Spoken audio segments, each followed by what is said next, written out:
Hello, good morning. Hmm. My thought for today is something very deadly.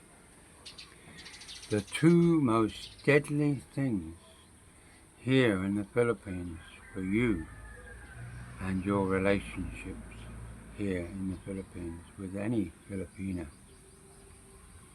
Potentially the end of everything. And we're not talking HIV, by the way. Stay tuned.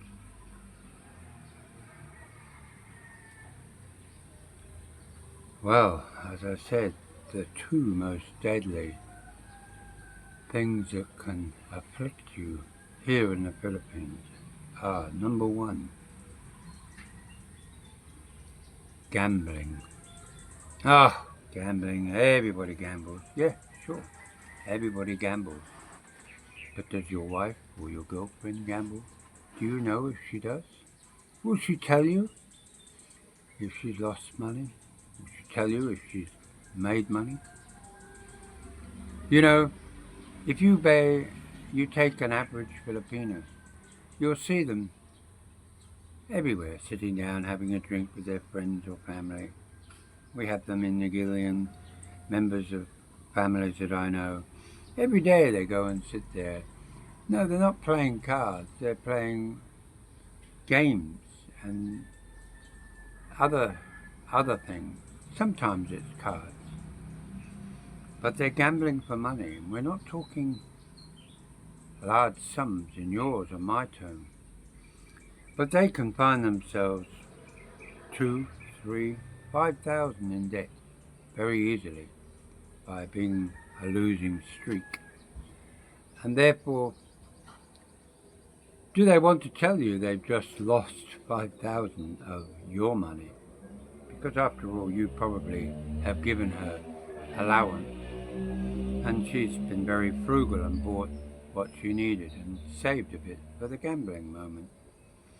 It's their entertainment, it's their social event. But as we all know, that like alcohol, you don't feed, you don't offer a beer or a spirit to someone you know is an alcoholic.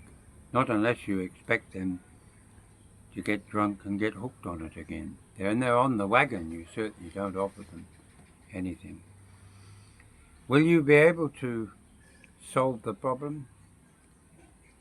I very much doubt it, because it's part and parcel of the flavor of the culture here in the Philippines. Even though it's illegal, it is illegal to gamble unless you're in a casino which has a license. But just like in Australia, one-armed bandits are always gamble responsibly. They put limits on how much you can take out of an ATM inside the gambling halls. And they do their best to try and avoid responsibility. But the government is a part of it in Australia in the sense that it gives licenses to pubs, clubs, drinking houses to have these one-armed bandits everywhere. Bright lights flashing. Ding, ding, ding, ding, ding. You've just won 20 cents. Oh, I have to put some more money in to lose it. 88% generally is about the rate of winning for the bank, and the other 12% is your chances of getting some kind of prize. Not necessarily your money back, but a prize. And they play it on the chance that just one more bet and I could win the scoop. And of course, that probably will never ever happen. So that's the worst case scenario. How do you fix it? I suppose you could say, well, don't give her any money, but she'll find a way. She'll borrow from her family, she'll borrow from friends. They're not loans that you go online to do, that's how they go. It's a big question. Could you handle your wife doing that? Could you handle maybe her selling your prized possessions without you knowing? hoping that she can recover the money before you discover it's gone? I don't know. I don't know whether it's possible that you could live like that. But then, that's the Philippines for you. Number 2, probably the most deadly of them all. Easy loans, online, at the press of a key on your cell phone. Filipinos can show their national ID card, give a few names, referees, people they know, and borrow 10, 15, 20,000 pesos. Not a lot of money, but it is for a Filipina, especially if she has no way of paying it back. The problem with that is that it's lent for 2 weeks. So you end up not only borrowing. I'll give you an example. If you borrow 9,000 pesos, within 2 weeks that 9,000 has become 12. Now you don't have to be a mathematician, I'll do that for you. You're paying 25% interest per 15 days. That's 50% a month. If you don't pay it on that due date, when it's due on the 15th day, they charge you 5% for every day it's outstanding. We're not talking 5% of the outstanding, it's 5% of the whole amount. We talk about loan sharks. They're in their own league here. And it seems that the authorities seem to let these slip by. And for a nation of people who are in poverty, the allure of easy money or desperation money is out there every day being dangled in front of them. And of course, if they're married to a Filipina, to a foreigner, guess who has to pay? Family? Maybe. Maybe friends? Maybe. But in the end, if they can't, you'll be paying it. Do you want to pay it? I guarantee you don't. You'll be so angry, not at her, because she's just desperate, foolish, back against the wall. But you are her salvation. You can maybe help her out. One hopes that you can, because otherwise, what will happen? No idea. People have died for less than that kind of money. People who are owed money, who want money, they always want it and they're nice and smile to you. I can remember thinking, 60% a year. That's pretty good return on your money. Of course it is. Lending it out at 5% a month, half the rate that money lenders lend it out, only to discover really that if I had done it, would be illegal. But I gave a family member 250,000, I think it was like that, or maybe it was 220. Many, many, many years ago.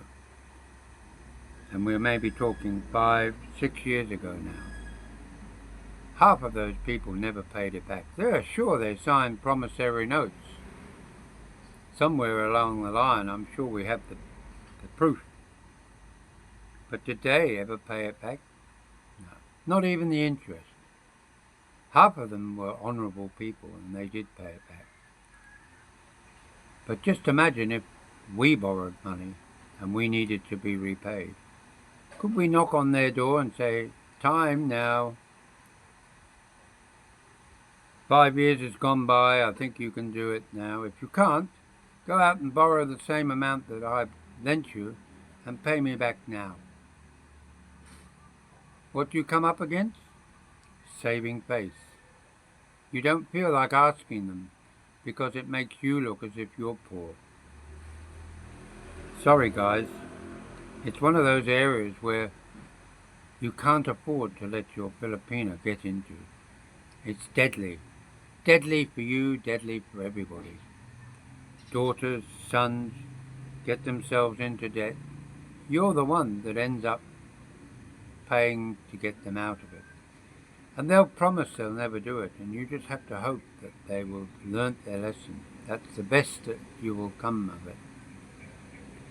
But you have to remember that that poison, that disease, both of them that I've mentioned, lurk around the corner in just about every area of Philippine life.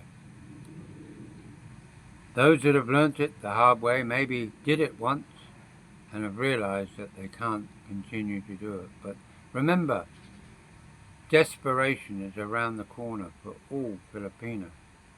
They haven't got Social Security to help them get out of the mess, to live from day to day. They rely on their own wits and their own ability to stay afloat. And you come along and you're their savior.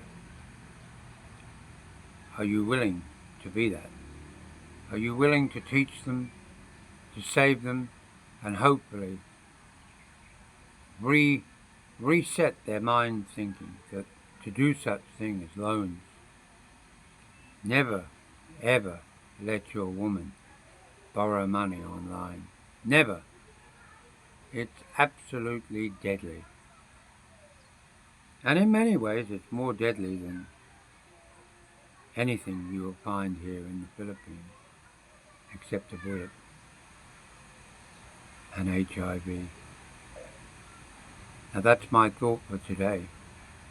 Please listen to the message. Make sure. When I came here, final word, when I came here, that's the first thing I said to my Filipino, how much money do you owe? And I didn't even think about all of the things I've discovered in life since being here 10 years. But it's most important that you find out the real truth of what their salary is. It's not about being embarrassed to tell you. It's important as a family that you know exactly how much money they're getting into the house, because you need to know what their income is so that you know worst case scenario. You need to know how many credit cards they've got, how many they haven't paid for, how many have they taken out since you paid all of the others off and I won't have another one again. Just remember, debit cards often come preloaded with an amount of money on them by many organizations here. And they hold them in their wallet like a status symbol. Make sure that the debit card they have in their wallet, you put there with your account, feeding it, not the company that provided it. You know, you go to department stores, big shops, and they have their own debit cards, and they allow you an instant store credit. They do it in Australia. Instant noose round their neck. And if you don't know about it, you don't want that sudden surprise. So clear the decks. Make sure that you know the whole picture and nothing but it. You have a lovely evening and a lovely day, and we'll catch you soon. Bye now.